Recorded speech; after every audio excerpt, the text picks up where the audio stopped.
perhaps this world isn't 100% perfect in the sense of how all religions praise the creator as being wholly benevolent and good.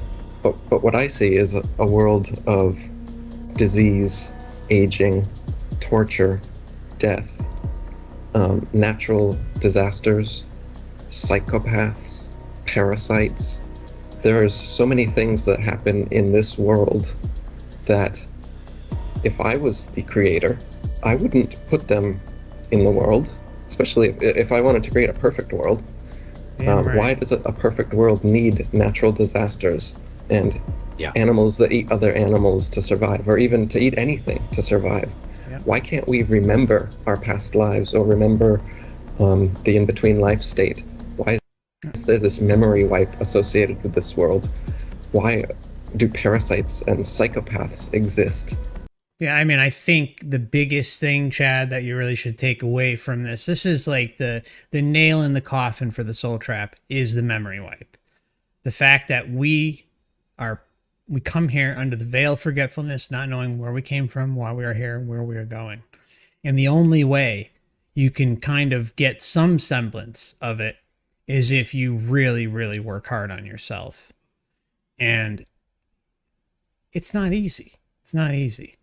And even then, you're not going to have this huge moment where all this information comes flooding in and you can say, oh, okay, now I remember. Okay, I'm in a game, or I'm in this, I'm doing whatever I'm doing. I hate saying it's a game, but you get the point. Like, it would make more sense that way. Like, oh, it's a challenge or something, but still you cannot excuse the atrocities away on top of all that. So we have memory wipe, atrocities, and we can go on and on and on, but I'll let Eric continue on this one. That is what they use, it seems, to get us to consent to coming back to this world and this system over and over again, is this idea of karma, or the idea that we can do better, and that this is a school, and negativity exists because we need to learn from it, and there's some ultimate mission somewhere that ultimately we're able to graduate from, and then that's worth all this torture and death and disease and dying and natural disasters and psychopaths and memory wipes and parasites and having to consume beings to stay alive and all of this stuff that doesn't have to exist in our reality, but it does. Yeah. Instead of our bodies beginning the way they do and slowly aging and succumbing to disease and torture and dying, we could live in a world in which your body becomes more and more like immortal, like Wolverine. What does he have? Not titanium, but adamantium. We could have some sort of or gold or whatever the strongest, or be stuff. Entirely spiritual beings that don't need a corporeal physical form and can exist entirely in that sense. Dude, no, I totally get you on that one. There's so many potentials and possibilities and ideas. I mean, the human imagination is nigh endless, if not actually endless. It's something that I feel like collectively we could come up with so much more interesting, so much better, so many better stories. Who doesn't agree with that? How limiting is this existence? Anyone who's being honest, whether you believe in the soul trap or not, it's a very, very limited and toned down existence. And that's putting it nicely. Okay.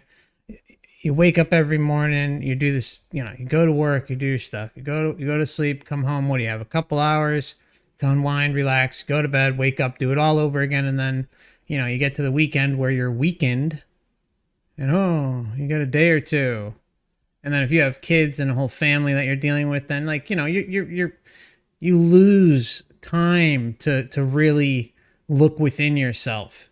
You don't get as many of those moments, of course, depending on where you're at in life and what your matrix duties are.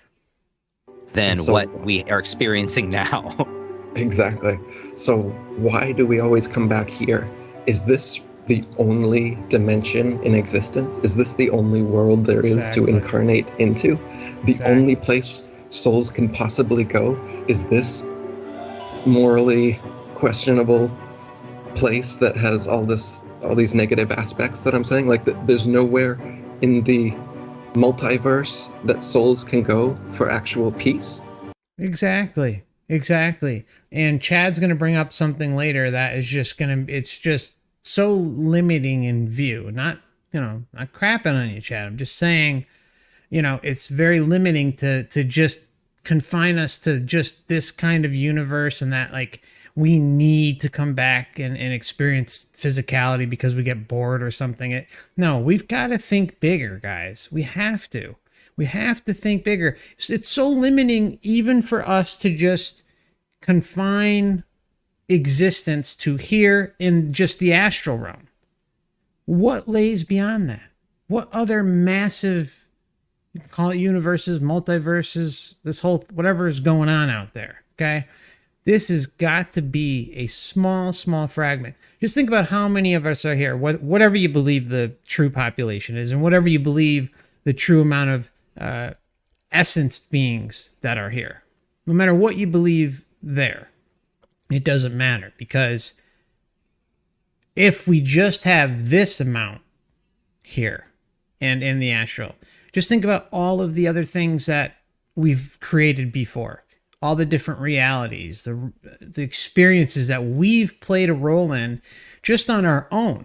And then imagine combining forces with other true essence beings and creating massive, fun, safe, enjoyable, caring realities, not parasitic, where you're getting a little bit of love and care and happiness and joy, and then the rest of it just like just like going along and being subjected to something like time.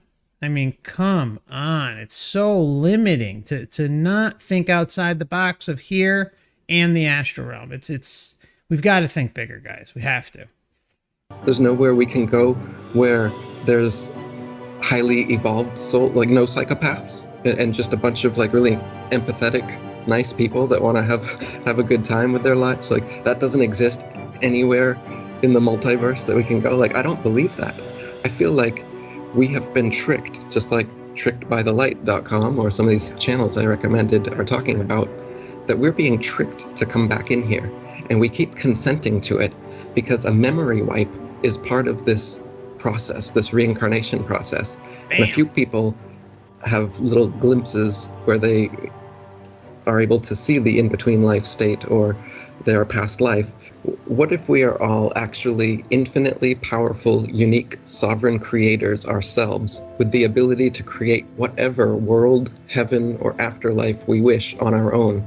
But instead of creating and living in our own worlds, we're being tricked into reincarnating into someone else's creation here.